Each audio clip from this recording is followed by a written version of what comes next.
Some years ago, at a different assignment, I joined this small group men's Bible study that met like at 6 a.m. in the church, and before work, and everybody went off to work an hour long.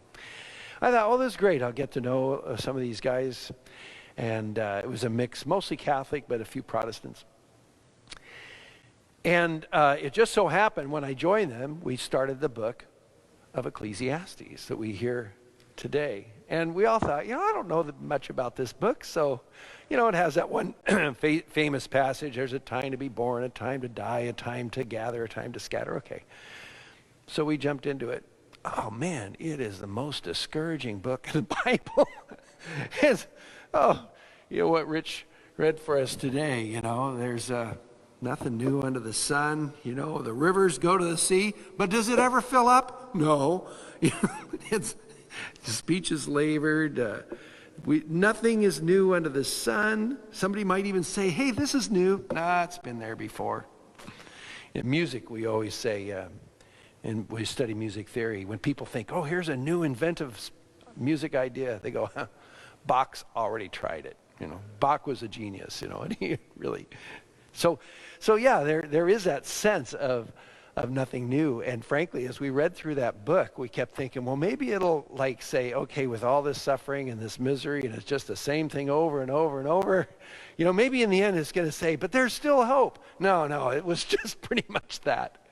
In fact, I took a class on wisdom literature. The book of Ecclesiastes is from the collection in the Old Testament called wisdom literature. It also includes like the book of Job, Proverbs. We heard Proverbs earlier this week. Sirach, also called Ecclesiasticus.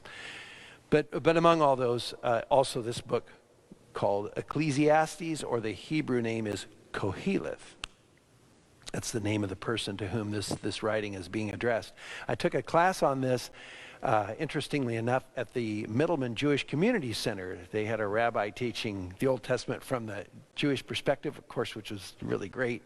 And he said the traditional view is Moses was writing this toward the end of his life and thought, it's just the same thing over and over.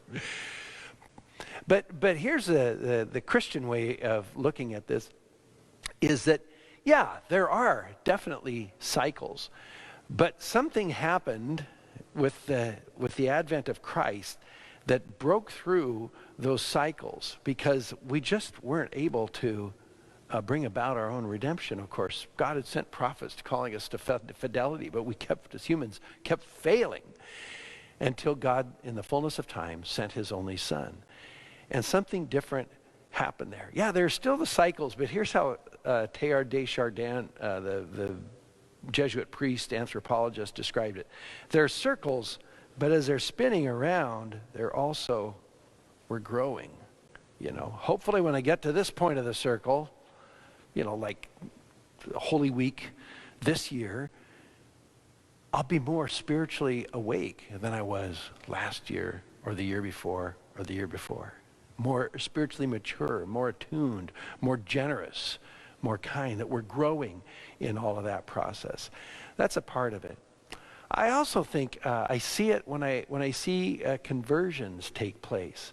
And this year, of course, I got to talk to a lot of people who either joined our church, not at Easter, because we're still, unfortunately, closed down, but after Easter, when we eventually did the rites, and their enthusiasm and joy for being in Catholic faith. And then also talked to a teenager who just had this really profound experience of Christ and wanted to tell me about it. His joy and eagerness. We also see that in people who return to the faith. Margaret Jameson does a lot of that ministry, and it's like a whole new awakening. Or people who find themselves to recovery. There's a whole new awakening and a whole new insight. So there is that growth that happens, and I think it's part of that inquisitiveness that God places in our hearts. Yeah, there are definitely cycles, and we can get into that. I think that's why we need, even now, it's a sign of hope that we even want to pray for our country. Politics has always had its weird, vicious cycles. We all are aware of that, and it's always been the case. And there's been a cynicism about that gosh, what was Harry Truman's line? President Truman, if you want a friend in Washington, get a dog. You know, because people will turn their back on you sooner or later. You know, and there is that. Those are that and many other things that cause us to worry for our country, or moral decay, or not respecting fundamental rights of life or persons. So we look at how to, you know, but we still have hope enough to continue to pray for our country, to even fast, and it's some of that is rooted in conversion that we see a little bit of here, even in King Herod. He didn't follow through, unfortunately, but you hear just an inquisitiveness. He heard about Jesus. This Jesus who's changing lives, who's healing people, who's making a difference, who some think it's John, and Herod knows, I put John to death, you know, and the Elijah, the prophet, has returned. And Herod, even in his sinfulness, is inquisitive. He's curious. There's something in us that still does that. Again, Herod didn't follow through, unfortunately, but we're always given an opportunity to open our hearts, open our minds. And I think the fundamental thing about this prayer and fasting for our country, for, you know, to pray for mercy upon our land, and for healing, you know, but also for conversion of hearts. In fact, that was fundamental to what Abraham Lincoln established that for in the first place. It's good for us to be more focused on God. The more devoted we are to God and being citizens of the kingdom of heaven, then the better we are as Americans, because we're rooted in fundamental truths that all people are, you know, created by our Creator.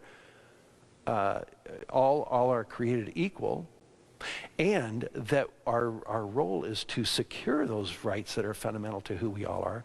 All those principles are rooted in this call to conversion, that we might be growing and then advancing at least in our own hearts, our lives as citizens.